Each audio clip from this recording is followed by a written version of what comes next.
crush your enemies. They drew first blood, not me. See them driven before you. Oh, my user. And hear the lamentation of your women. But I pity the fool. Glitter in the dark near the 10-house gate. Phone home. They're here. Oh, real light sleeper, child.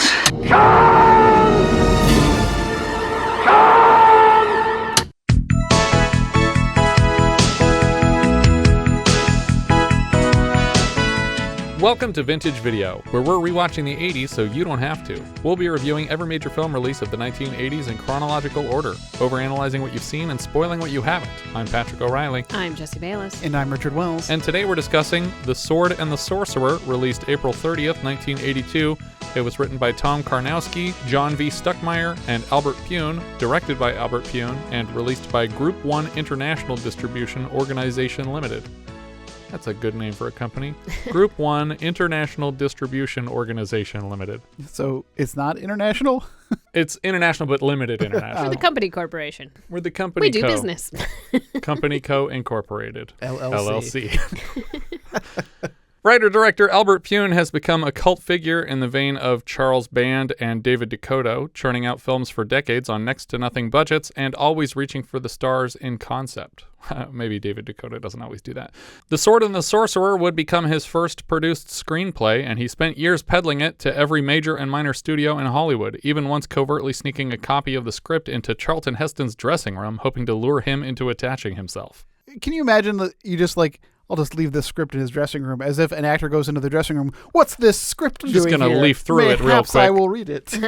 Hopefully. What you got to do is you got to put it in the bathroom. Right, there you go. That's where people are going to read You it. need a captive audience. Put a lot of glue on the seat. And then they're stuck to at least the first act. Beyond just the script, Pyun had even gone to the trouble of sketching out a full storyboard for the entire film, and even a 300-page itemized budget accounting for all expected costs. After the majors and the minor majors, Pyun worked his way through the next rung down: New World Pictures, Avco Embassy, Canon, Filmways, on the path to Group 1 Films, owned by husband and wife producing team Brandon and Marion Chase. The Chases were hesitant to commit to the project, but were ultimately won over by the success of Borman's Excalibur in theaters and moved by Pyun's determination to bring the story to life. Brandon Chase had been impressed with Simon MacCorkindale's work in 1978's Death on the Nile and flew him in from England to offer him the role of Prince Mikah.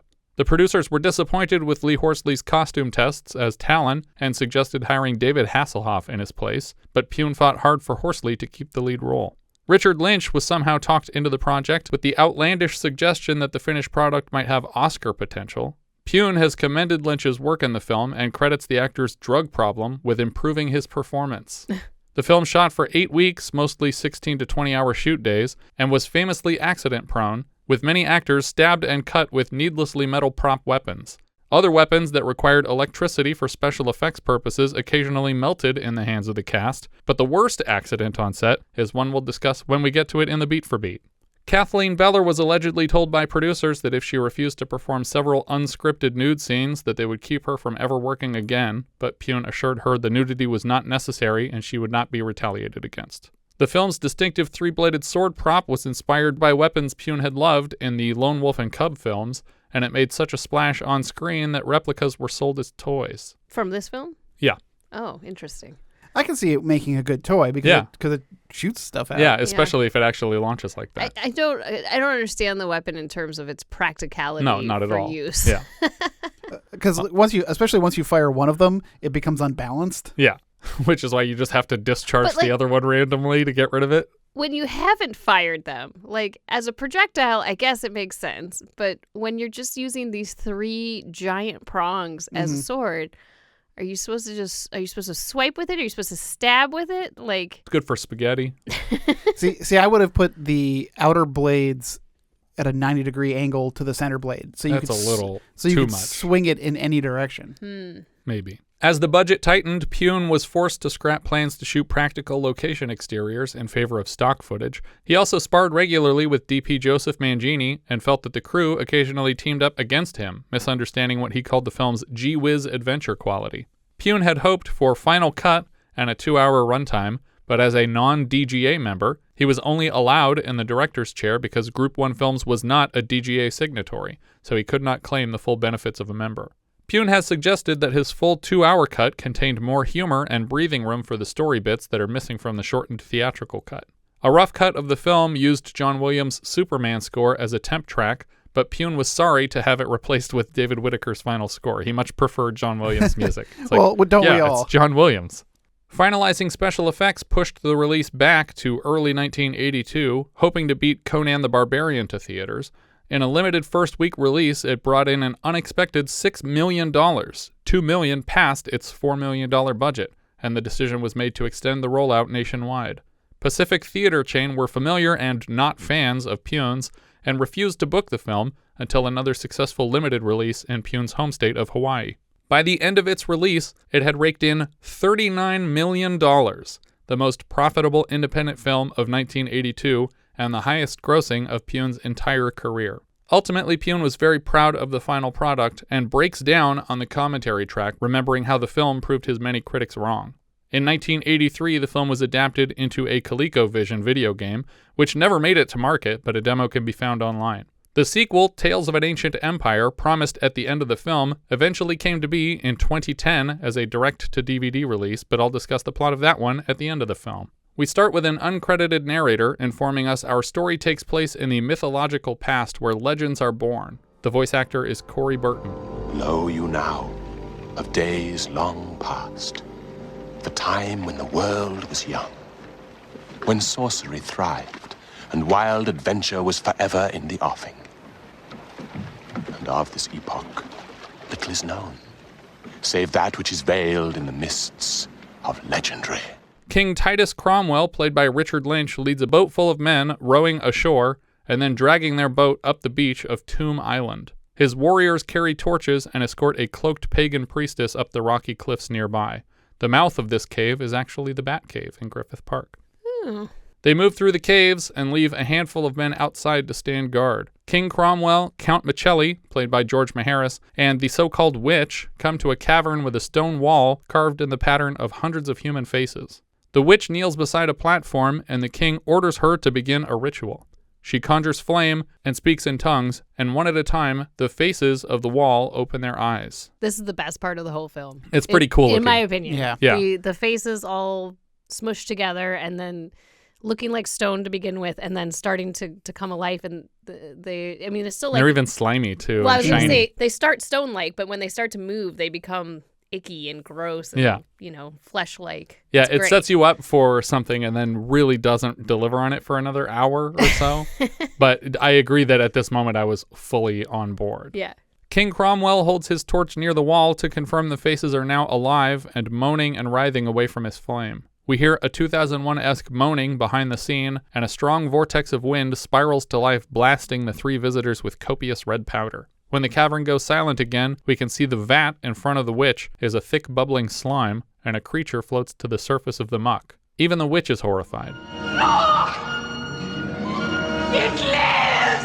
Why did you think you were here? Yeah, you were here to summon a sorcerer to help you win this war. Yeah, I feel like we don't mention it, obviously, before this scene, but later we say that they went to great lengths to bring this guy back. Yeah, so to be like, what? No, he's back. Yeah, it's a surprise. Yeah. I feel like you should be excited that it worked. It's like if Frankenstein was like, it's alive. And- It's like, no, that's not how you're supposed to say it. You've been trying really hard. And our witchy lady here, I feel like is a worshiper of Right, this yeah. guy. You know, She like should a, know a the most. follower Yeah. of him. So like, wouldn't she be excited that he is now here and she can And that, worship and in that person? she did it. Yeah. She should be taking pride in this. Right, because in theory, if he could bring himself back, he probably would have. Right.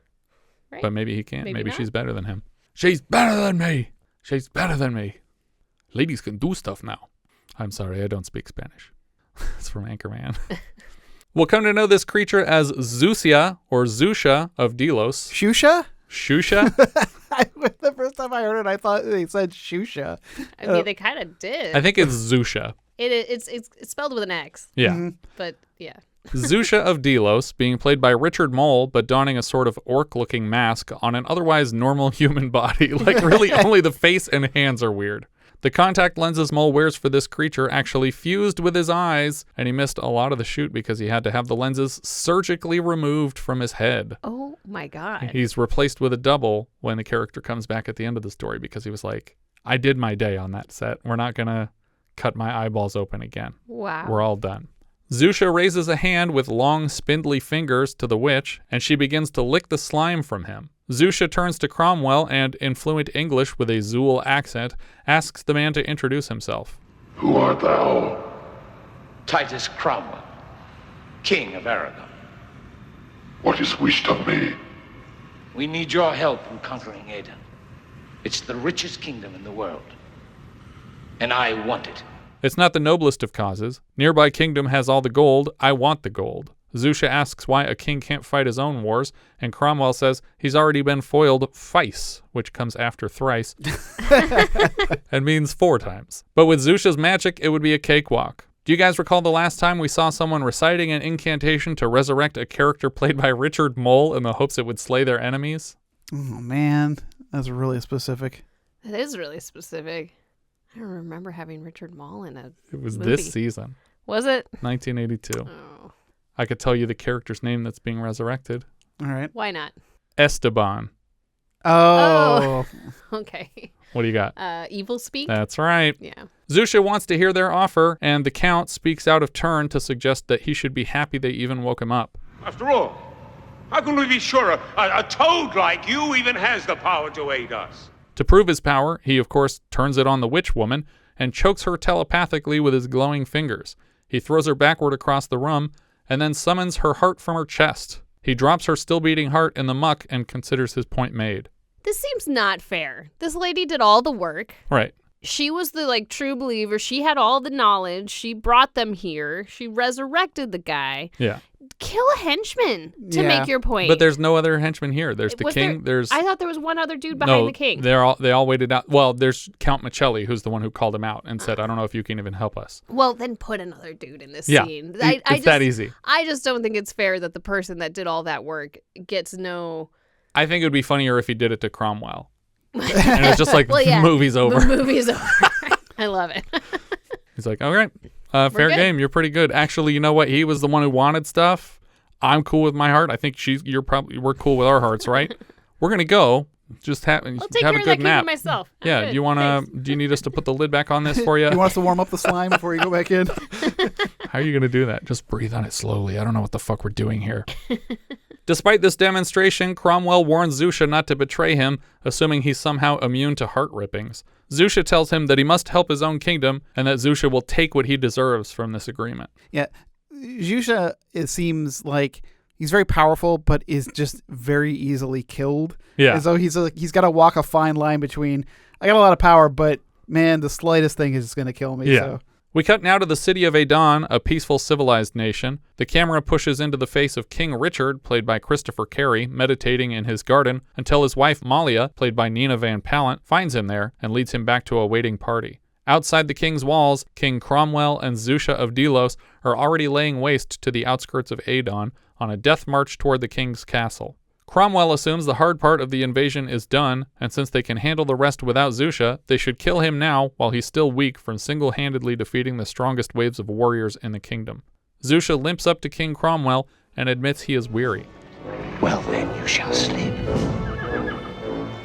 Forever. And he buries a dagger in the sorcerer's chest, and then Xusia howls to the heavens and takes a running dive off a nearby cliff, screaming in pain all the way down. And this is the guy that felled a whole army by himself? Yep. Weird, right? Correct. The jump we see in the film was a fatal one. 37-year-old stuntman Jack Tyree was working with a skeleton crew shooting stunt footage second unit when he missed his airbags 80 feet down. What? It wasn't his first jump, but it was the first and only jump on camera. Wow. It's crazy, right? Oh my God. A year later, his family tried to sue the production, but they couldn't prove any fault. So, Wow. yeah. That's insane. It's pretty crazy. We cut to King Richard and his advisors developing a plan for defense, but even without Xusia, Cromwell's forces are unstoppable. The craziest part about that is I don't even feel like do we get a wide angle on the fall? No, we just see the beginning of it. Mm-hmm. Well, yeah. It didn't need to be 80 feet at all. Yeah, I was like, why was this any more than 5 feet? Well, maybe they did have another angle. Maybe they tastefully left the wide angle out. Yeah. Wow. Okay. King Richard's son, Prince Tavis, is brought into a room on the brink of death. His plate mail is drenched in blood and his face looks melted. He informs his father that the Eastern army has fallen, and then, with a flash of lightning, he dies in his father's arms. His mother Malia arrives and cries over her son. King Richard tells her to collect Duncan to ride into battle with him. She is to take the rest of their children and flee the castle before it's taken. A boat awaits you on the river. Talon, a younger son of King Richard, begs to ride with him and Duncan, but Richard won't allow it. If the king dies, the kingdom falls to Talon, and it will be his duty to avenge the invasion. Richard shows Talon the three-bladed sword with which he is to deal said vengeance, and the son accepts the weapon. Sometime later, King Cromwell's forces have fully eradicated the nation of Adon, and we see an older Talon, tri-sword in hand, interrogating the dying warriors of the battlefield on his father's whereabouts. One of them, Magellan, tells him not to worry about the king, I guess suggesting he's already dead, but warning that Malia will be Cromwell's next target and the queen must be protected. But then, the camera turns 180 degrees to reveal King Richard is in fact right here, alive for now, but kneeling in front of King Cromwell, surrendering to his own execution.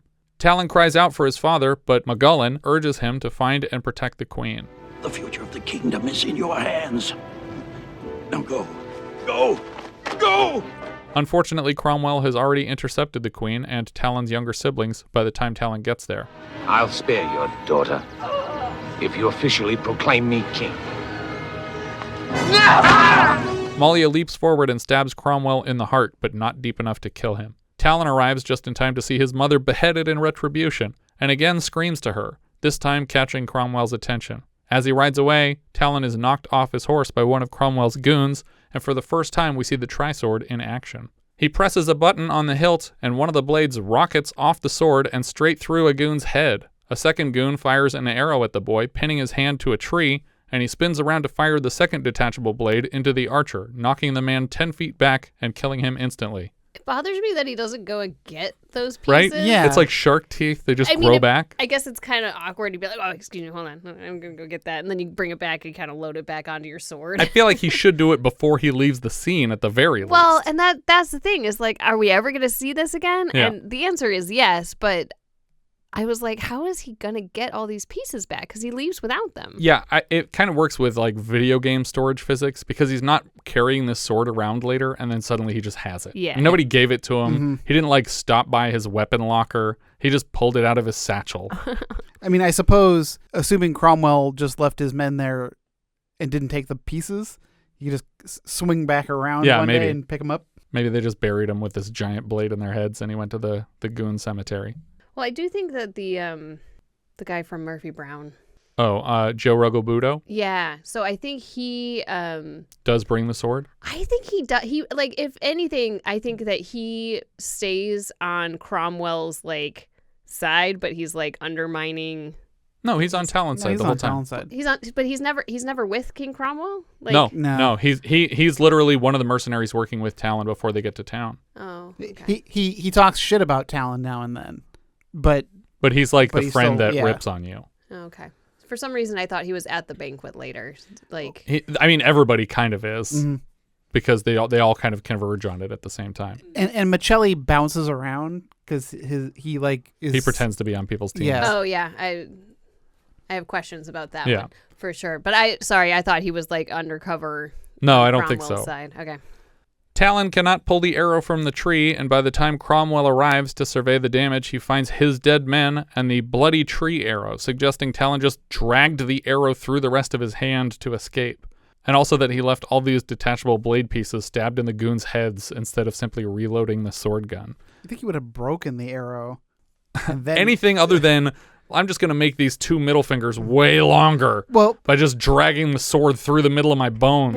Well, I think it would have been a great moment to have him grab the arrow and pull the arrow and his hand off the tree because of what happens later in the movie. Yeah. I think that would have been a really great. Sure. It would have been kind of a callback. Yeah. Or if he finally reached like a sword and he reaches up and you think he's going to chop the arrow off and he just chops his hand off. And it's like, what the fuck are you doing?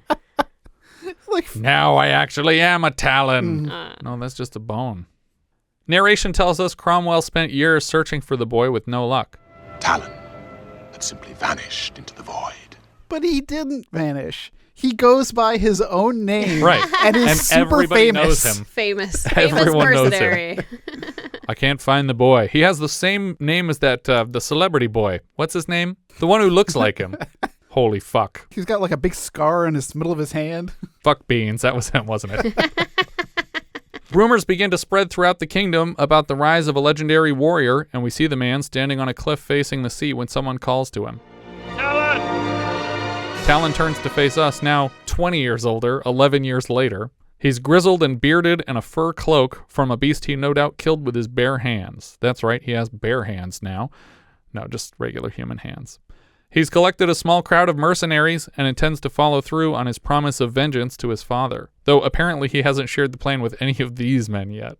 His second-in-command, Darius, played by Joe Regalbuto, has a question. Why do we stop here, General? I have a debt to pay. The men worry that their own King Lambosia is waiting for them, and their home is vulnerable to attack, but Talon assures them it can always be reclaimed. It's like, let's let King Lambosia lose a war, and then we'll come back and win the next war. I have stuff to pick up here. The men ride off, and another man in a cloak rises from the bushes, having overheard their words. He wanders into a cave toward a glowing green throne in a bright red cavern. A witch from the shadows hisses at him, and he shoos her away on the path to deliver his message. Sitting high atop the throne is Xusia of Delos, having survived his stabbing and fall, unless he was just magically resurrected, who knows. The cloaked man's message is confusing because it involves multiple unintroduced characters.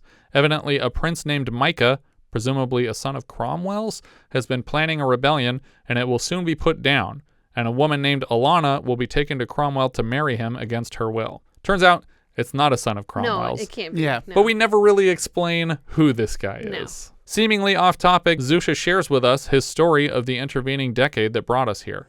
For 8 years, I have been submerged in the Black Sea to heal the wounds of Cromwell's treachery.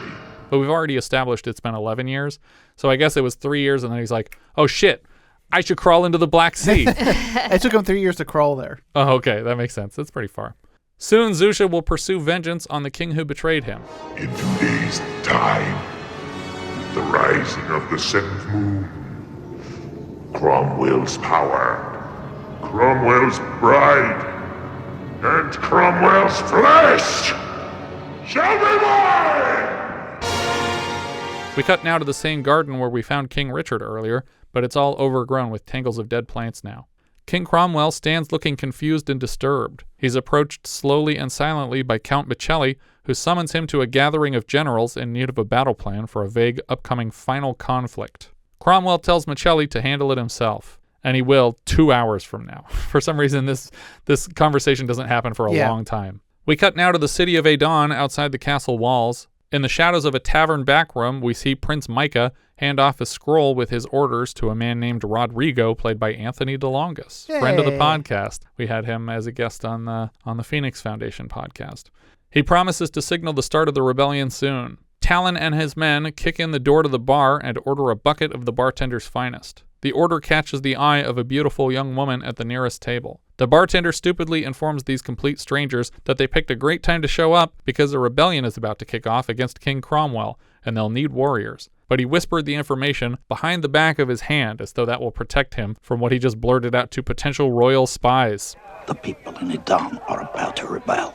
Mercenaries are being hired in bulk by both sides of the upcoming revolution. The so-called Prince Mikah is not a rebellious son of Cromwell's, but the supposed closest advisor of previous King Richard, which somehow makes him heir to the throne. But Talon never brings up for the whole rest of the movie, except to one person in an aside, that he is the son of King Richard. Mm-hmm. So it's just weird that he never steps up to say, well, technically I'm the heir to the throne.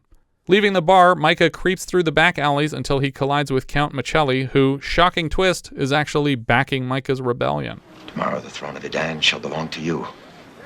It's legitimate heir. Machelli claims to offer his support purely out of righteousness, but Mikah promises a reward in the future. As they part ways, Machelli calls him Your Majesty, and Mikah can't mask his pleasure at the sound of it. That night, Mikah reunites with his sister Alana, played by Kathleen Beller, in their secret hideout. He tells his men to spread the word that the rebellion begins tomorrow, but the reunion is interrupted suddenly by Cromwell himself. Mikah fends off Cromwell and a henchman long enough for Alana to escape, but ultimately he is captured, and Machelli reveals himself as a spy for the king. Of course, he's the king's closest advisor. You're an idiot for trusting him. Alana is pursued by more henchmen to a dead-end alley, and as she fights them off, they try to kiss her and strip her. She knees one in the balls, and while they distract themselves with her body, Talon appears from around a corner, gnawing on an entire leg of deer. The three men turn their anger on Talon, and he effortlessly kills 2 of them. In attempting to run away, the third and final guard runs full speed into a rock wall and knocks himself unconscious. This was like a very like Raimi-esque kind of moment of just like boom. I was like, okay. Alana is of course grateful to be rescued by this beefcake muscle man warrior. Together they take refuge with a trusted tavern keeper. Alana orders tomorrow's rebellion delayed in Mikah's absence. Over a meal, Alana asks Talon what it would cost to hire him to rescue Mikah, offering him cash in a currency seemingly named after him. 200 talents. It's not what I had in mind.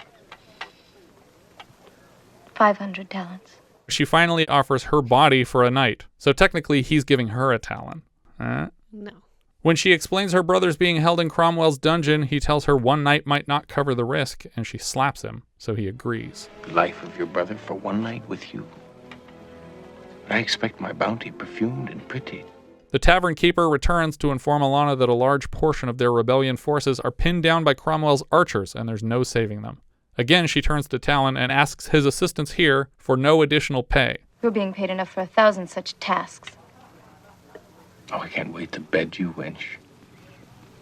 You raise my expectation. It's such a great line.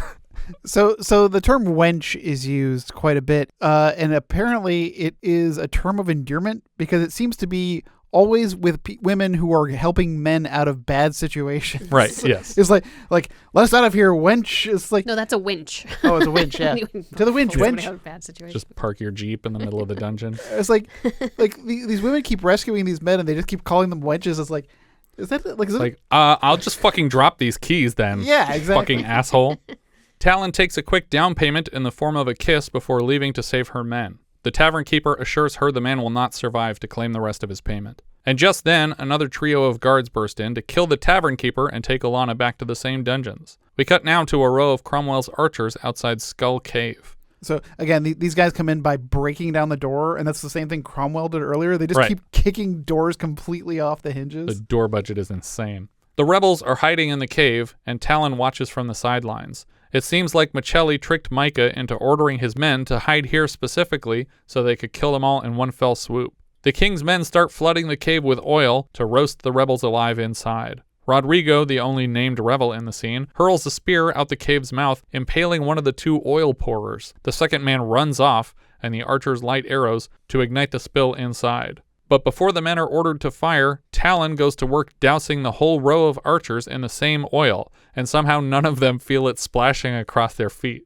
The archers' oil is the first to ignite, and the men run around the beach engulfed in flames without firing a single arrow into the cave. Talon watches amused from the cliffs above. By morning, the rebels of the cave seem to have accepted Talon as their interim leader. They take him to a sewer grate on the beach from which he can access Cromwell's dungeons.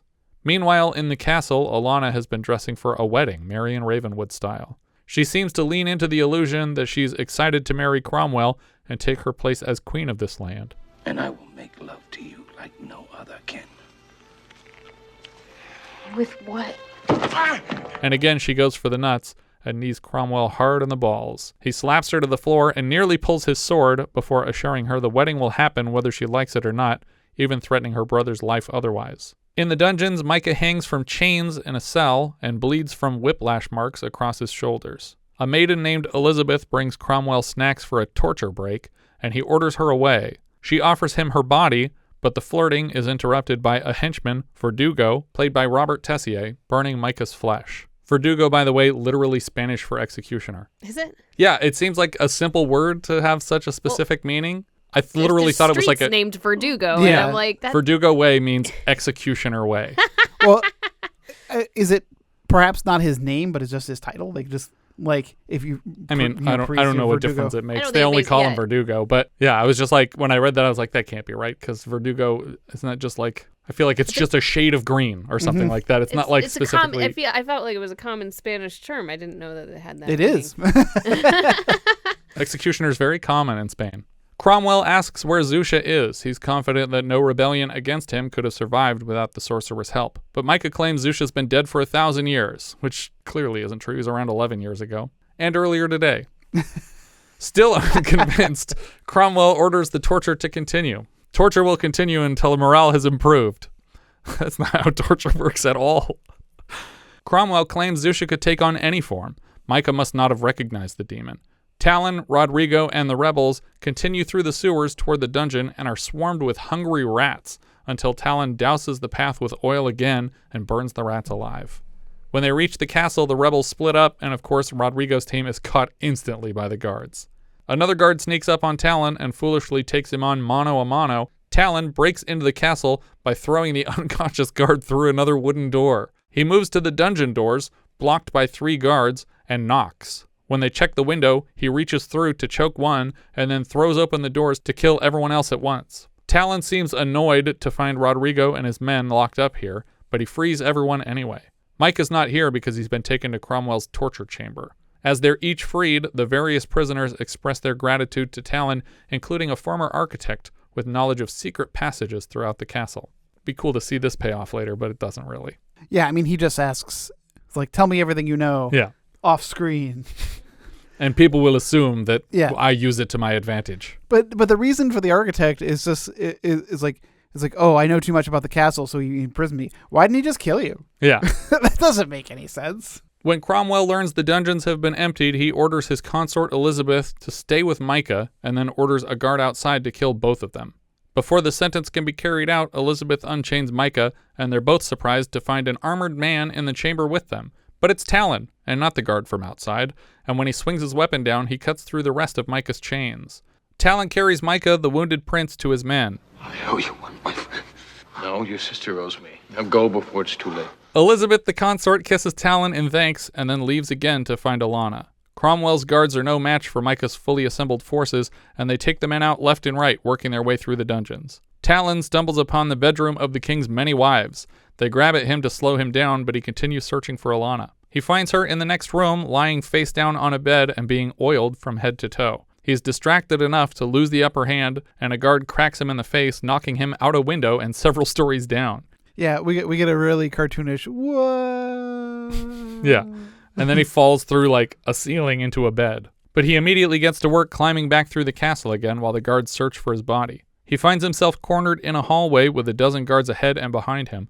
Cromwell steps through the guards to introduce himself, and Talon gets a flashback of this man chopping off his mother's head 11 years ago. The men draw their swords and duel one-on-one, but Cromwell's sword is strong and cuts right through the blade Talon stole from the guards. Cromwell reels back for a killing blow, and Talon turns to dig his way through the observing guards, tossing them behind him into Cromwell's path. Along the way, he collects another sword and kills a few of the guards so that this is easier on his next pass. When Talon and Cromwell face off again, Count Machelli appears to conk Talon on the head, and Cromwell is furious at him for interrupting.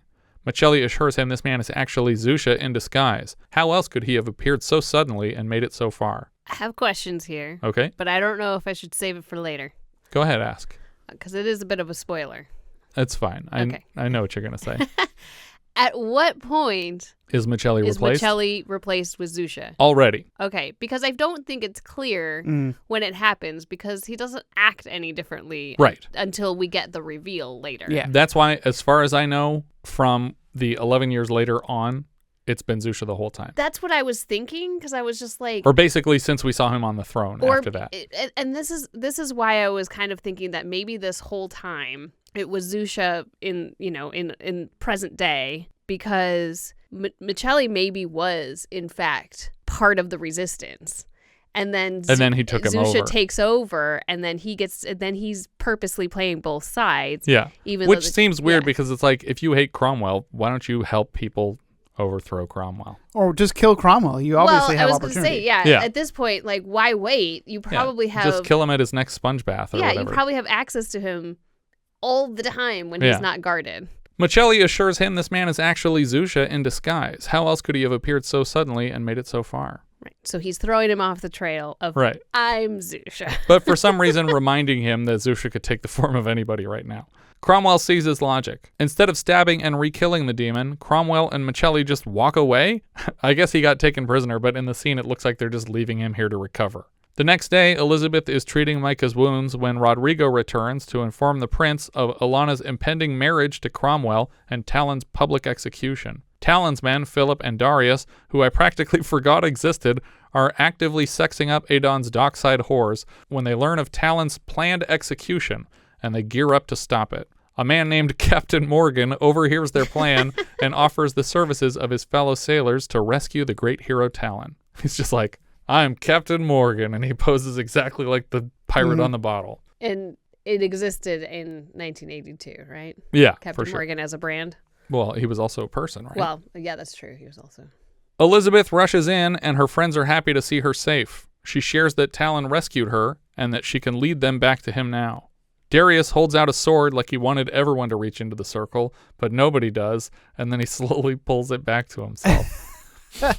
And then we hard cut to their plan already having failed. Yeah. Darius and Captain Morgan are already locked in the dungeon on opposite sides of the room. We should never have followed that bitch in here. Quiet, Barnacle! Morgan and his men blame Talon's men for their capture, and they're shouting at each other across the dungeon. The guard, Verdugo, appears to present an offer from the king. He wants to know who sent them here today. When they laugh him off, he shows them Elizabeth and tells them he's cut out her tongue, and he'll finish the job if they don't speak up. Elizabeth grips his dagger herself and buries it in her chest so the men don't speak, even though I have no idea what they would even say. You have our friend. She led us here. That's why we're here. You know why we're here. Yeah. You know how we got here because she escaped and brought us back. Just having more information help you in any way. Does it threaten anyone for us to tell you that, what you already knew? No, it's definitely worth it for her to kill herself right here. She's not protecting anyone by doing this. Philip, still in bindings, throws his arms over Verdugo's head to choke him with his chains, but Verdugo manages to kill Philip with the same dagger, and Philip dies on the floor beside Elizabeth. Verdugo can see he's made enemies of everyone here, and he scampers out of the dungeon. Count Machelli steps into the war room that night and says Cromwell has given him the authority to make decisions here, which he did like way back at the beginning of the film. He's like, we've been waiting for 3 days, Machelli. In attendance for tonight's wedding are the heads of all their neighboring nations. The generals inform Machelli that during tonight's feast, the exits will be locked and every guest and guard present will be assassinated simultaneously, Red Wedding style. When this plan has been executed, Cromwell will rule over the entire known world. First of all, what king just goes, oh, there's a wedding invitation? I will attend by myself with no accompaniment. And if I bring anyone, it'll be all of my heirs. And my kingdom will know to just let whoever claims ownership be in charge when I'm dead. That's the rule. Whoever kills the king becomes the king. Yeah, it's like sheriffs. In the dining hall, Talon has been nailed to a platform in the shape of an X with essentially railroad spikes driven through each palm. The visiting royals seem disturbed by the image, but they actually recognize Chief Talon. It is him. How can that be? Last I heard, he was chieftain of the Black Tribes, helping them to overthrow some slaver. We owe that man too much to let him die like some dog at the hands of Cromwell. Yes, but the treaty. Damn the treaty! Even certain that rescuing the man will throw their nations into war, they decide to take action. Very slowly. In fact, they barely take action at all. Cromwell arrives to cheers from his men, and Alana is marched to the altar in her wedding dress, looking very Anoxuna Moon. It also reminds me of Flash Gordon a bit. We cut back to the dungeons where 3 of Cromwell's bikini-clad consorts appear to ask which of the prisoners is here to rescue Talon. They too are invested in his success, and they release the men to interrupt Cromwell's operation. The men all collect weapons and march toward the wedding ceremony already in progress. Yeah, this is where she's like, I'm here to get those keys in this lock, wench. Yeah. This is like, really? Save me faster. Verdugo sits in the torture chamber, sharpening his tools when he is attacked by Captain Morgan, who mashes the Goliath's head into his own grinding wheel to kill him. Now, you keep hearing the sound of the pedal pushing on the grinding wheel. He's still doing it, I was like, just out of habit. It's like, why are you still pedaling? Take your foot off of that thing. You don't have to do that to yourself. These same actors face off in a 1977 film called The Deep, and Earl Maynard playing Captain Morgan is 2 for 2 defeating Tessier. Cromwell's generals notice guests with swords in their hands prepared for a fight. Rather than wait for the 50 people actively trying to rescue him, Talon simply yanks his arm loose from the X crucifix and pulls out the nails, pinning his hands in place. At the altar, Alana is asked if she agrees with the wedding vows, but before she has to answer, Talon has broken free and wreaks havoc on the crowd behind her. He interrupts Alana's "I do" with a loud cry.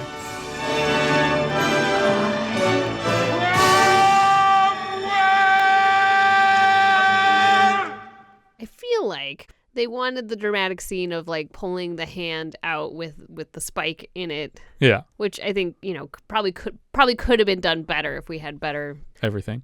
Yeah, better effects in here. But like physically, if you put a spike that big through somebody's hand, like you've broken all the tendons that are Yeah, the hand is useless. His fingers will no longer function. I don't care if he's strong enough to pull that spike out of the wall.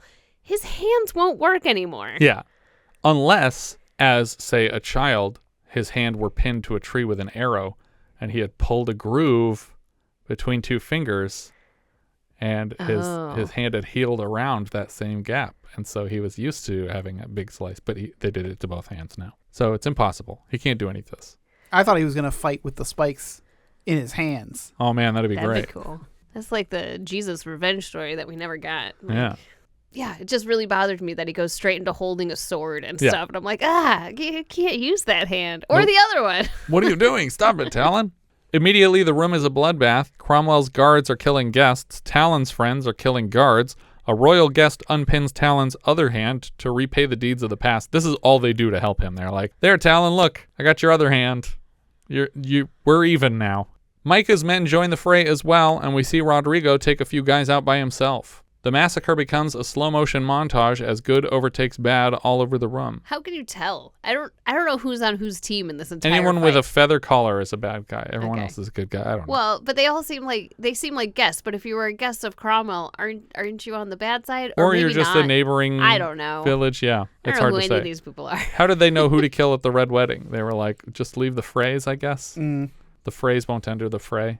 Cromwell, Machelli, and Alana managed to escape with a small cater of guards, but at the bottom of a staircase they find their path blocked by Talon, once again armed with his father's tri-sword. The guards raise their weapons against him, and he slashes their blades to pieces with one swing. One of these sword shards was actually sharp enough to slice open Talon actor Lee Horsley's scalp, so the blood pouring down his face in this scene is real. Oh.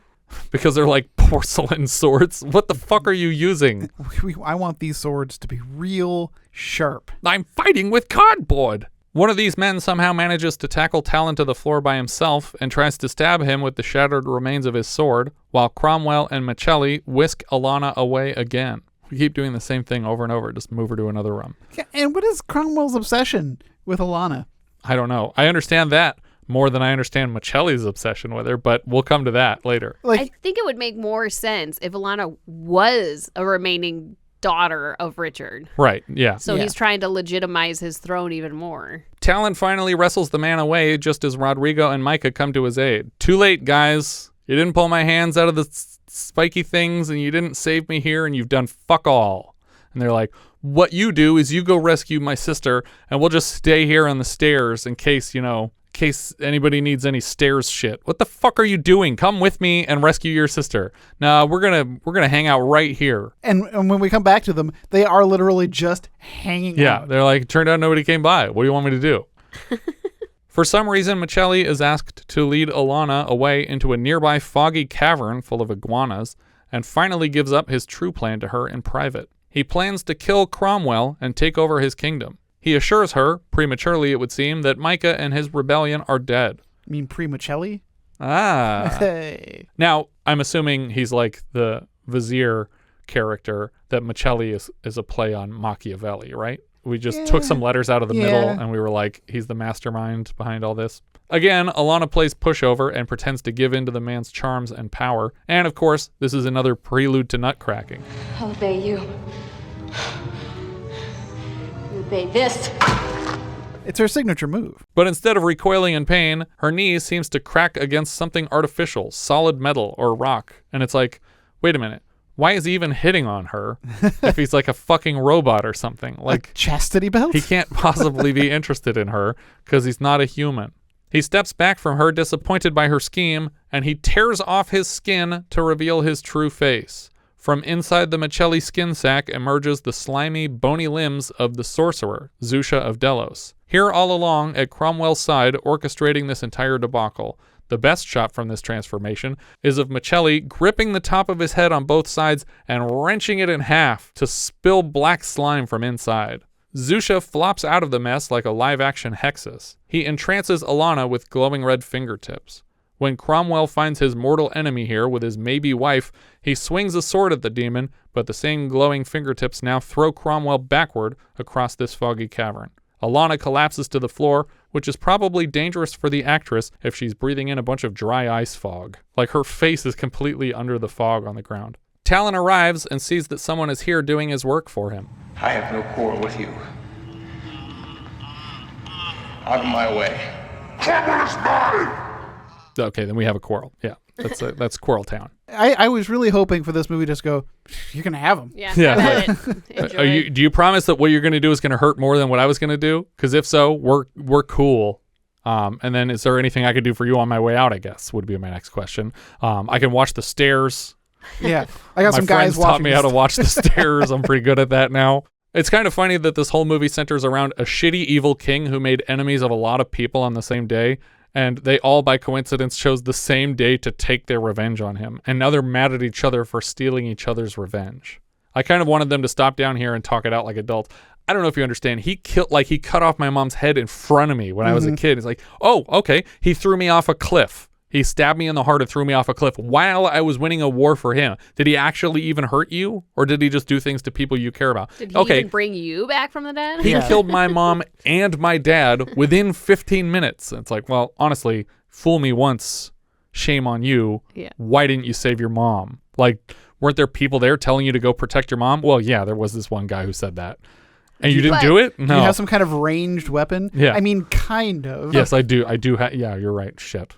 Shouldn't they actually be protecting Talon? But I guess they kind of sent him out undercover like, we don't even know who this guy is if he's related to the king at all. Because it seems like no one's even acknowledging his position in that family at all after that point. Again, Xusia waves his glowing fingers at Talon, and the warrior summons all his strength to fight off the trance. He raises his tri-sword at the sorcerer and fires off one of the detachable blades, catching the demon by surprise. Cromwell stands from the floor, and Talon fires the second and last blade from his weapon into a wall.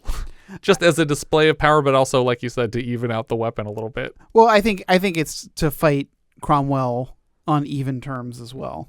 Why? I don't know. I don't understand but that's what, because I think, I want to say that there's a level of respect, but earlier Cromwell was pissed that he got cheated out of a fair fight. But he did get cheated out of a fair fight. So it would be more fair for you to use this extra blade right now killing Cromwell, because that's the equivalent of Machelli interrupting. The men launch into an epic sword fight, and with every collision of their blades, a burst of purple sparks flare up. This looks awesome. Yeah. This whole thing looks really cool, but these are the weapons that were literally melting in the actors' hands while they were trying to shoot the scene. Cromwell manages again to sever the blade of Talon's weapon. The cool tri-sword is now fully broken. We launched both blades off of it, and then we chopped the middle blade in half. But is it? Oh, but there's another sword inside the sword. Swordception.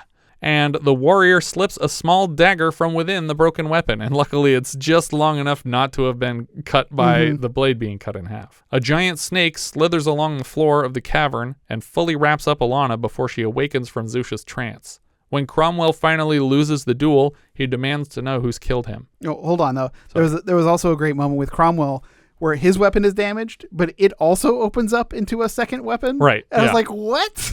They just keep going. It was the style of the time. They're just fighting with those plastic toothpick swords by the end.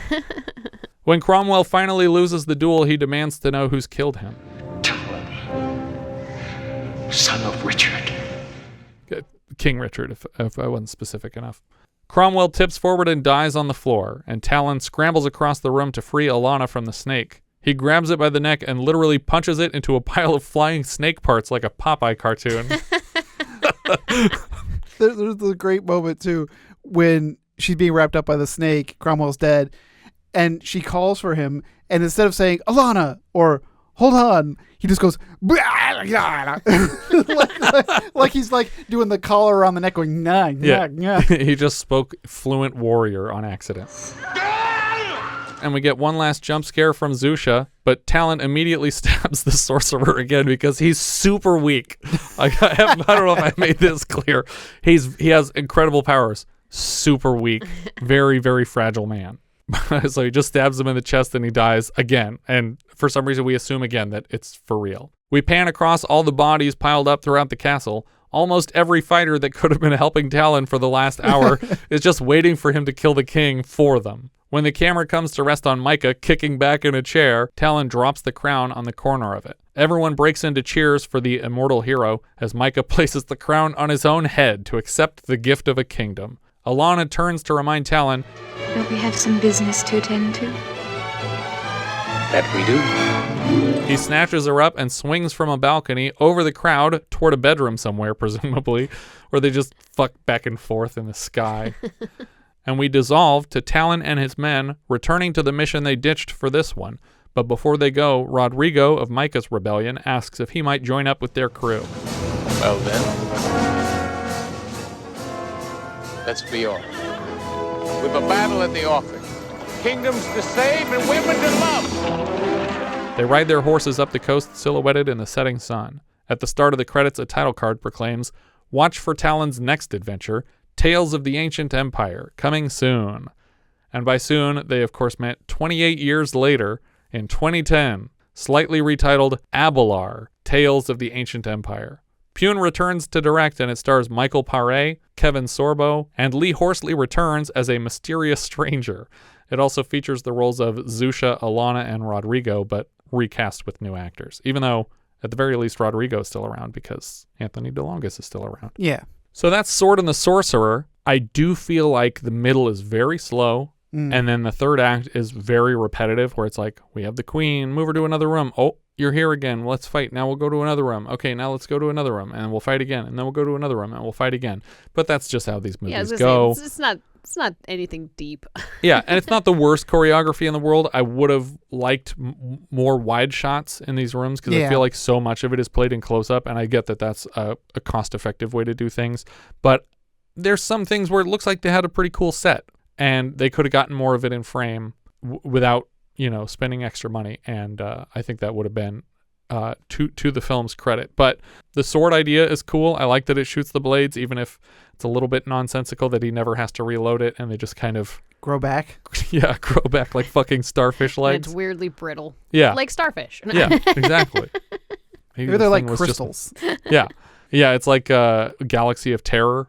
Sid Haig's weapons, the crystals that he threw, but somehow they just form on their own, but very fast. Like submerge it in water. Yeah, and let it and grow. Pull it out, and you're like, it's done. But I think I honestly don't even think the story's terrible. I didn't expect Machelli to be the spy Xusia at the end of it. Yeah, like I feel like they introduce earlier in the film that this demon can look like anybody, even though we hadn't at that point seen it do that ever. But they at least let us know someone here might be that demon character. Yeah. And the effects are so good when he's tearing his head in half and doing the transformation. It's crazy that they're so great for 2 moments in the film. And like we can't even give like good wigs to our characters. Like well, you should see the wigs in the second movie because holy shit.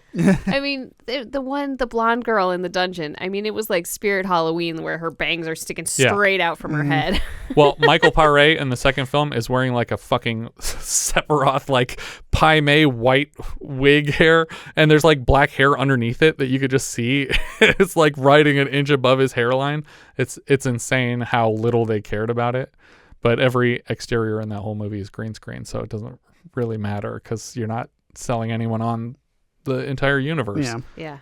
Well, and the stock footage for this movie was mostly fine, except for one where it's like clearly like Constantinople or something like that, where it's just like, this is an odd choice for a medieval fantasy to show kind of like, You're talking about the outdoor market shot? Yeah, it's like, I felt like it was something like out of Aladdin or something more Middle Eastern. Yeah, and there was one medieval. Earlier that almost had like a blur to it, like it was a 3D shot that was like un-3Dified, where they're like zooming past a tree toward a castle wall. But he really wanted to get all those with local sets that he wanted to build, but that was like the last thing that they had to cut when they were like, we officially have $0 more that we can spend on this, so anything you're going to do from here has to be done in post. And even that ended up taking long enough to push it into the next release year. But they beat Conan to theaters, and it did pretty well because it was the first post-Excalibur like high-budget fantasy film. Yeah, I really do love the balls on Pyun to say, it's like, well, Excalibur was really popular. I think I could do that. Yeah, well, no, he wrote this before that, but the producers wouldn't sign on until they'd seen that do well, and they were like, well, maybe your movie isn't so terrible. But it really does feel like as much as it's aping on that, sword and sorcery is a genre of fantasy novels. And so there's not a more blatant title for that genre than The Sword and the Sorcerer. And it seems like you basically went straight for, okay, so it's got to have a cool sword and it's got to have a cool sorcerer. And then this is clearly what happens if you just keep drawing lines between those two things. Both of those things have to have a common enemy for some reason. Well, and the sorcerer, we don't see much of. Right. Like, he gets a bit of a Lopan moment in the green cavern at the end. Yeah. So we get like the first moment when he wakes up, and then off screen he kills how annoying armies. is that? Like he lays waste to armies. It's like he's like, oh, I'm tired from doing all that. Oh boy, you're tired from doing all that army wasting that you didn't see. We definitely did it though. Just trust me that happened. It really is like super frustrating to be like, all right, we raised the demon and he's going to help us kill the armies. And he's like, all right, so I killed the armies. Now what do you want me to do? It's like, fucking die. I don't care. It's like, we're not going to see any of that. There's like 30 guys laying down over there. Isn't that enough? No, it's not enough.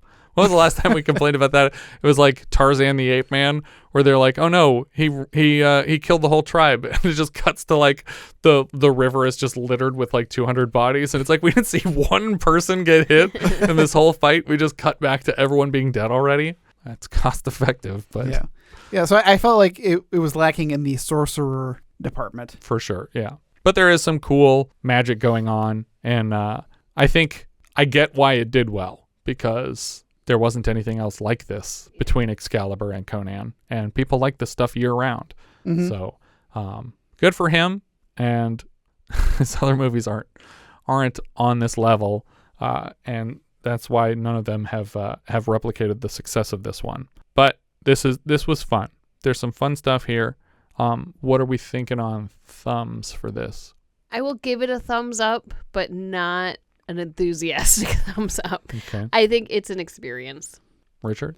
I'm giving it a thumbs up, and I'm a little bit more like enthusiastic, a little bit more. A little bit. Because you guys know how much I love Excalibur. Yeah. In 83 we'll be doing Krull. Right. And I was like, oh man, this is getting me like, I mean, I think Krull does everything better. Yes. But it's still very much of the same stuff. Like Krull does have some Act 2. Oh boy, are we gonna get to something here? And then big finale. But so I appreciate what this movie was trying to do. Yeah. I think I'll also give it a thumbs up. And honestly, it's as simple as a sword that fired blades as projectile weapons, and a sorcerer that peels in half a believable human head to spill a bunch of black tar out of a skull was pretty fucking awesome looking. And so those two moments by themselves almost warrant buying a ticket to this movie. In his Machelli suit, like Edgar suit. Exactly, yeah. Machelli, you're skin off your bones. That's great. The second film, Tales of an Ancient Empire, or Abelard, Tales of an Ancient Empire. It introduces vampires to the universe and starts with a woman hiring a mercenary named Oda to rid a kingdom of vampires, but he falls in lust with the last vampire, Xusia, after killing her sorcerer father. It honestly feels like they just took a movie they already had and plugged in characters from Sword and the Sorcerer and the title from the end of those credits. Beyond that, the script reads pretty much closer to softcore porn than to a fantasy film. But then, an odd thing occurred, which would change the course of history. In this moment, Oda and Xusia found themselves aroused by each other. So what now? He gets the vampire girl pregnant and then kills her and the baby and seals their ashes in a stone coffin. The first 10 minutes of the movie are filmed through a shitty sepia tone filter to make it look like ancient Japanese scrolls. And I don't mean like it's kind of tinted orange. The whole screen has an unmoving paper texture that you can see that they're just acting against this backdrop of paper texture. But it's also on top of them so that it looks like it's printed on a scroll, which there's nothing Japanese inspired in the first film. But we know that Pyun is obsessed with Lone Wolf and Cub, and so he kept adding elements of that to this because he wanted this to be more like that other franchise. The Xusia vampire woman is fully nude in every scene so far with just her own long hair to cover her breasts. Somehow, the child survives the entombing, and after listening to the vampire baby cry for years, Oda collects it from the tomb and rides into the distance as another lone wolf and cub thing, because he's basically dressed as the character from that film and he's driving around with this little baby. We jump forward 20 years. Pirates are digging through the spoils of their latest attacks, and when Xusia rises from a stone chest, the men all start convulsing and dying, except for the one pirate that covered his eyes and ears like it was the Ark of the Covenant. Xusia learns that the kingdom of Abelar that she once ruled is now under the rule of her eldest child. We jump forward another 2 months. A woman we'll come to know as Princess Tanis walks through the desert looking for a man she intends to hire, and finds him, played by Kevin Sorbo, drunk in a bar, losing a fight to a local brute. Eventually, she's bored of the show and breaks up the fight to drag the man away. There's a bizarre continuity error in the scene, because at the start of the fight, Sorbo makes a bunch of threats against the brute and then slips on a piece of meat on the floor, bright pink piece of meat on the floor, and falls backward, nearly knocking himself out. But right as they're about to leave, like 15 minutes later, another local drunk is waving his tongue in the girl's face, and she cuts it out of his mouth, and when we see it hit the floor, it's clearly the same prop that he slipped on earlier. So he was supposed to slip on this severed tongue at the end of the scene, but they moved the pratfall to the beginning of the scene, and it now makes no sense why there's already a tongue on the floor that he slips on. It's like the restaurants where you put peanut shells on the floor. Yeah, It's exactly. like, oh, we just cut do the the tongues out, tongues throw them thing. on the Yeah. floor. It's like the Soaks up the beer. like our flag means death. They just got like the jar of noses. That's great. Now we jump back 2 months for some reason, and we see the vampire woman, Xusia, attempting to recapture her throne, attacking the castle, now led by her daughter. The current queen is Ma'at, and her half-sister, Princess Tanis, is learning for the first time that her father is not the king, but the mercenary Oda who saved their kingdom. This is why Tanis set out to find Sorbo, who is evidently her stepbrother. She left the castle when her sister was killed by a vampire invasion weeks ago. Sorry, I've already missed. How is this connected to the first movie? What first movie? This is the first movie of this series. We're gonna have a lone connection to the first film very soon. Okay. Sorbo as mercenary Aiden, his half-sister, Princess Tanis, another half-sister, Malia, and yet another half-sister, Rajan, team up to hunt down their vampire stepmom that Dad failed to properly kill. Your horse? Rajan, say hello to your sisters. More family. And with your help, we four will save Abelar before the full moon. The full moon is 6 nights away. Time is short. I feel like the investor kept saying, we need more hot women. Just keep adding half-sisters until it feels excessive, and then add one more and we'll stop there. 1 dad, 4 kids, 4 moms. One of the half-sisters even brings along her own knife-expert teen daughter. In a bar, they briefly encounter Lee Horsley, reprising the role of Talon, but never identifying himself out loud, but still donning the big puffy fur coat. There's an adventure in the offing. Now, mark my words. If I didn't have to go off and save Emperor Mikah's kingdom, I would surely have you all to bed. Begin. As a last stop on the path to the Vampire Queen, they stop to collect their older but still physically capable father Oda, played by Michael Paré. There's one cool shot in the whole movie where a row of vampires on a hill are watching Oda slowly approach from a distance when suddenly they're all struck with flying blades and knocked to the ground, like he's firing them off of his sword. But he's not related to Talon at all. There's no reason he would have that weapon. We never see it in his hand when he gets up to them. They're just getting hit with blades, and we remember it from the first movie. Okay. Like I said before, every exterior is a very rough green screen, so the backgrounds are all blurry, and it's just 2 actors standing in front of a curtain. They also establish in the sequel that Delos, ancestor of this film's sorcerer Xusia, is the original vampire from which all other vampires arose. Just before he dies, Oda tells his children and stepchildren that they can kill Xusia and every vampire that came from her will disappear instantly. And I won't spoil it here, but they do that and then the movie's over. Don't watch it.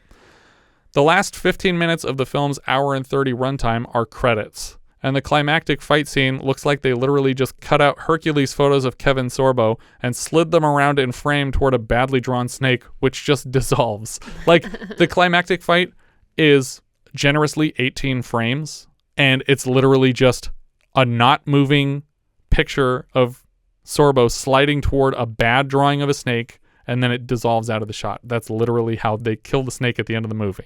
And I don't know what the snake is. I guess that's Delos, and it killed all the vampires that below it. Everybody knows that the first vampire was in fact a snake. But that's the second movie. Don't watch it. It's terrible. What are we doing Letterboxd for this? I have it, I guess it's lower half of my list. I have it at 48 out of 66. It is below Warlords of the 21st Century, but above Love and Money. Richard? I have it at 39, which is below Cannery Row, but above Warlords of the 21st Century. No. It's right around there. I have it in 58, which is just under Parasite and just above National Lampoon's Movie Madness. Our writer-director here was Albert Pyun. Pyun was a beloved low-budget action powerhouse. This was his first time in the director's chair, but later he directs Cyborg in 89, Captain America in 1990, Kickboxer 2, The Road Back in 91, and he has 20-some feature directing credits in the 90s. He kept at it through about 2018 when he stepped back from his work to manage some health problems, but he succumbed to his illnesses a couple years back in 2022. The writer here was Tom Karnowski. This is his only writing credit. He's a longtime producing partner of Pyun well into the 90s, and then made a leap in the early 2000s to studio fare with producer credits on Eurotrip, Everything's Illuminated, Max Payne, A Good Day to Die Hard, Star Wars The Last Jedi, and more recently, Rian Johnson's Knives Out and Glass Onion. I was just thinking about it. Max Payne and Good Day to Die Hard are both John Moore, right? That sounds right. I think I know right Max to Die Payne Hard, is, yeah. but Good Day Die Hard, I think that was one of his. The other screenwriting credit goes to John V. Stuckmeyer. He only has this one writing credit, but later he has producing credits, mostly in television for shows like One Tree Hill, The Closer, Nip Tuck, The Ricky Gervais Show, The Life and Times of Tim, The Magicians, and most recently the new Chucky series. Music here came from David Whitaker. So far on the show he scored Dr. Jekyll and Sister Hyde, not much else I recognized. Cinematographer here was Joseph Mangini. Before this, he lit Squirm, and so far on the show, Mother's Day, Alligator, and later Exterminator 2, Alligator 2, and 42 episodes of the Swamp Thing TV series. The editor here was Marshall Harvey. After this, he cuts Ernest Goes to Camp, Amazon Women on the Moon, The Burbs, Drop Dead Fred, Alligator 2, The Mutation, Matinee, and Small Soldiers. Lee Horsley plays Talon. I didn't recognize much else from his filmography, but he was in 56 episodes of a Western series called Paradise. And more recently, Tarantino brought him back to work for Django Unchained and The Hateful Eight. Kathleen Beller played Princess Alana. Her first credit is in Godfather Part 2 as Girl in Senza Mama. I don't know what that means, Senza Mama. And later, Movie, and Promises in the Dark. So far on the show, we saw her as Teresa in Fort Apache the Bronx, and she was also Kirby Anders in 45 episodes of Dynasty. Simon MacCorkindale was Lord Mikah. We've seen him so far in Juggernaut and Cabo Blanco. After this, he's back for Jaws 3D. He's also Harry Harper in 230 episodes of Casualty, which we've mentioned on the show is like a British ER. George Maharis played Count Machelli. He was Buzz Murdoch in 82 episodes of Route 66. Lots of other TV and film credits, but nothing big that jumped out at me. Richard Lynch played King Titus Cromwell. We saw him most recently as Moon, the psychotic murderer in the 7-Ups. Later, he shows up in The Happy Hooker, Death Sport, Steel, The Ninth Configuration, The Formula, and he's back later in Trancers 2, Alligator 2, Puppet Master 3, Rob Zombie's Halloween, and his last credit was in Zombies The Lords of Salem. Richard Moll played Xusia of Delos. The role was first offered to actor Richard Egan, who was not interested. We've seen Moll now in American Pop, Caveman, Hard Country, and most recently as Satanic Priest Father Esteban in Evil Speak. He's back later in Metal Storm, The Destruction of Jared Sin, The Dungeon Master, House, Wicked Stepmother. He's definitely best known for 193 episodes of Night Court. After that, he was in Loaded Weapon 1, The Flintstones, Batman the Animated Series, and But I'm a Cheerleader, among many, many others. Anthony DeLongis played Rodrigo. We've seen him so far in King of the Mountain. Later, he's in the similar sounding but unrelated The Warrior and the Sorceress with David Carradine. Later, he voices Klaus in The Chipmunk Adventure, and he's in Masters of the Universe, a few MacGyver episodes for which we interviewed him on our previous podcast. He was in Batman Returns. He had a run of 34 episodes of Days of Our Lives. He was also, I think he trained Michelle Pfeiffer how to use the whip on... because more so what he's known for. Yeah, weapons training and stuff like that. I think he also worked with Harrison Ford for Indiana Jones. Robert Tessier, or Tessier, played Verdugo. We've seen him now in The Longest Yard and The Cannonball Run. And we watched one of his last films off the clock recently called Night Wish, about students investigating paranormal activities in an old haunted house. Nina Van Pallandt played Malia. We've seen her now as Eileen Wade in The Long Goodbye, and for the 80s in American Gigolo, Cloud Dancer, and Cutter's Way. Anna Bjorn played Elizabeth. Before this, she was Eva in More American Graffiti. She also is supposedly the woman who turned in Whitey Bulger and received a $2 million bounty for calling in his location to the authorities. Jeff Corey played Krakus. He has credits back to the 30s. He's the Crypt Keeper in Frankenstein Meets the Wolfman, reporter in Miracle on 34th Street, Tom Chaney in True Grit, Sheriff Bledsoe in Butch Cassidy and the Sundance Kid, Cass Pay in Beneath the Planet of the Apes. Closer to this film, he was in Oh God, and so far on the show on Battle Beyond the Stars. Later, he's in Conan the Destroyer and Bird on a Wire. Joseph Ruskin played Malcolm. He's Flynn in The Magnificent Seven, Marksy Heller in Pritzi's Honor, and Karras in Saturday the 14th Strikes Back. He has credits in various series and films, including Deep Space Nine, Insurrection, Voyager, and Enterprise. Joe Regalbuto was Darius. We've seen him now in Schizoid and Missing. He's back this season in Honky Tonk Man and 6 Weeks. Later, he's in The Star Chamber, Lassiter, Raw Deal, but he's definitely best known as Frank Fontana in 258 episodes of Murphy Brown. Russ Marin played McGullen. We've seen him so far in Seed of Innocence and Mommy Dearest. Later, he's in Body Double. Earl Maynard played Morgan, Captain Morgan. We've seen him so far as a Jamaican delegate in The Nude Bomb and a Jamaican in Battle Creek Brawl. This is his last film credit. George Murdoch played Quaid. We saw him last as a colonel in Earthquake, Sergeant Cooler in Any Which Way You Can, and Diane Keaton's father French in Shoot the Moon. French. Later, he's God in Star Trek V, The Final Frontier. John Davis Chandler played Guard Number 1. Before this, he's in Capone, Mako the Johns of Death. So far on the show, he's been in The Little Dragons, and he's back next season for Triumphs of a Man Called Horse, and later Adventures in Babysitting. Emily Yancey played Ban Erlu. Before this, she's in Blackula, and after this, she's a reporter in The Abyss, and she was in the episode of the original MacGyver with zombies.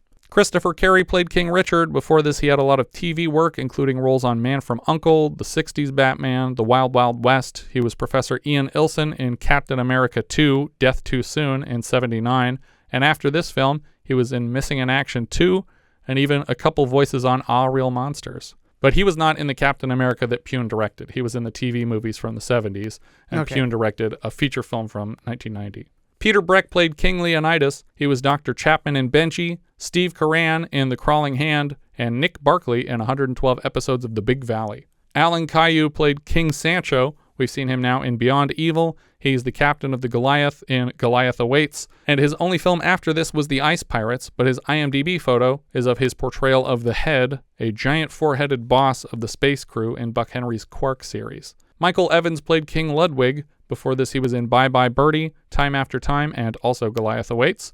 Jay Robinson played King Charles. His first 2 acting credits on IMDb are as Caligula in The Robe and Demetrius and the Gladiators. We saw him last as Wolf/Zindernauf in The Man with Bogart's Face. We just saw him as Halderstram a couple weeks back in something I didn't even put.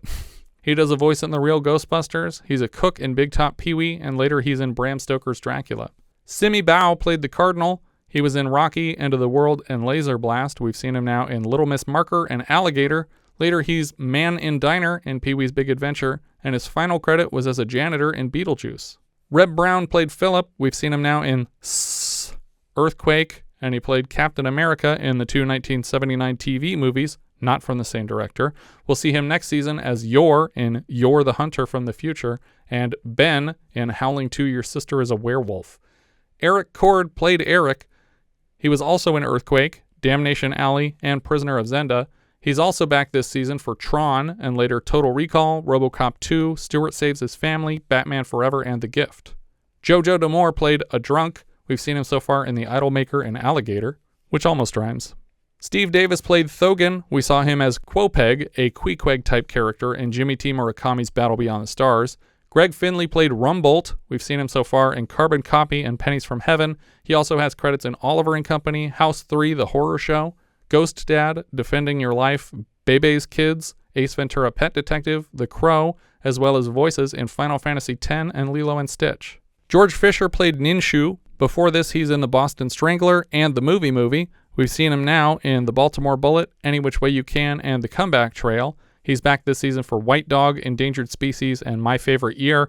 And later, he's in The Man with Two Brains, Red Dawn, Fletch, Commando, UHF, Die Hard 2, and The Green Hornet. Leonard P. Gear played Cornelis. We've seen him now in Hero at Large and Coast to Coast. Charlie Messenger was Pablo. We've seen him now as Hitler's aide in Under the Rainbow, and he's back this season as a state trooper in Friday the 13th Part 3. Christina Nigra played Young Elizabeth. She's Beth in Goliath Awaits. She's Little Girl in The Nightmare at 20,000 Feet, the Twilight Zone movie segment. And Kim Gardner in Cloak and Dagger. I didn't see her in this. Where was she? Young Elizabeth? Yeah. It must be during the flashback. During the opening yeah. scenes? As soon as I saw her name, I was like, I don't remember seeing her at all. Yeah, because she's like the friend in Cloak and Dagger, right? Yeah, That's like meeting up with him all the time and helping him pull off his scams. She was in the John Lithgow right, Twilight Zone the segment. one that Miller directed, right? Mm-hmm. Buckley Norris played Bartender. We've seen him in The Mountain Men, Alligator, and later in Mac and Me and Alligator 2: The Mutation. Thomas Rosales Jr. played Cabal. We've seen him in Getting Wasted, The Hunter, and Nighthawks. He's back this season in They Call Me Bruce. Later he's in Blue Thunder, Commando, Raw Deal, The Running Man, RoboCop 2, Predator 2, Kindergarten Cop, Last Action Hero, The Crow, Beverly Hills Cop 3, Heat, Escape from LA, LA Confidential, The Lost World, Con Air, Face Off, Deep Impact, Ocean's 11, and Men in Black 2. Corey Burton is a voice uncredited. He's the narrator of the film. Supposedly, Oliver Reed was offered and accepted the role of narrator, but showed up too drunk to read the script, which is so characteristically Oliver Reed that I almost don't believe he was ever attached to this.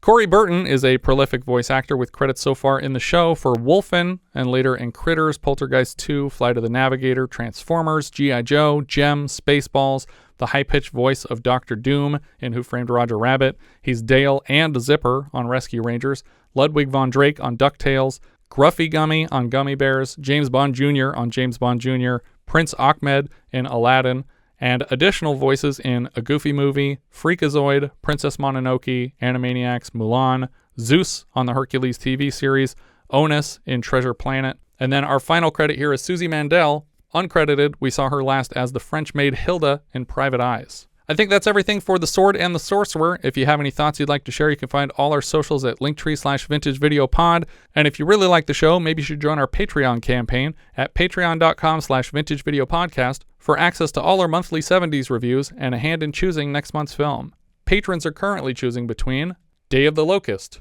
John Schlesinger's satirical drama about the brutal consequences of failure in 1930s Hollywood. It stars William Atherton, Karen Black, Donald Sutherland, Burgess Meredith, and Billy Barty. The Eiger Sanction, Clint Eastwood's action film based on Trevanian's novel of the same name about a mountain-climbing art historian assassin talked out of retirement for one last job. It stars Clint Eastwood, George Kennedy, Vanetta McGee, and Jack Cassidy. The Fortune, Mike Nichols' black comedy film about a pair of 20s con men scheming to rob a local heiress of her entire fortune.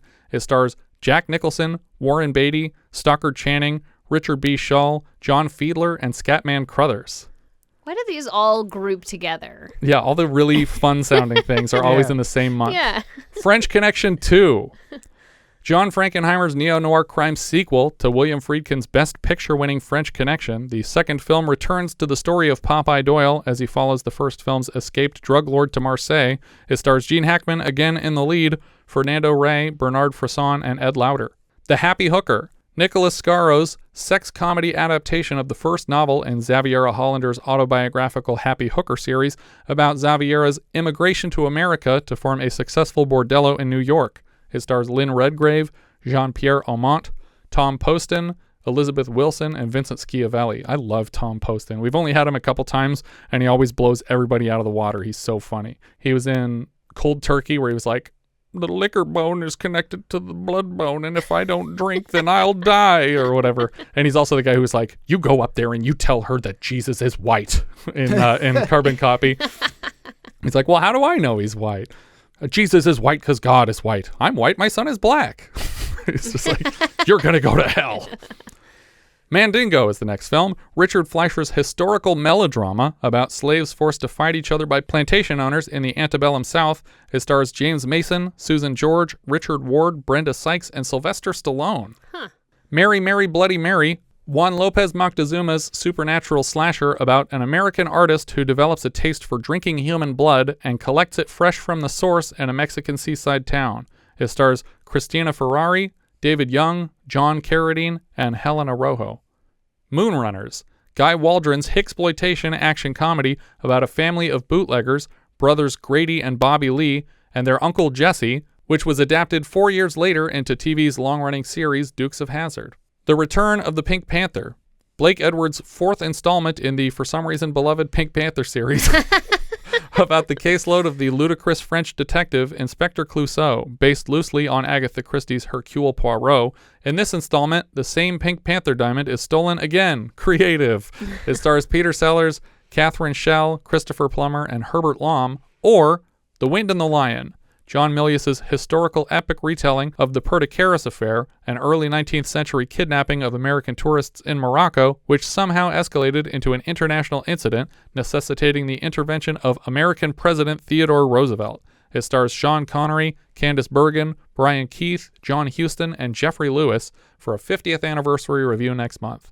Thank you so much for listening, and I hope you'll join us next time when we'll be discussing Beach House, which IMDb describes like so.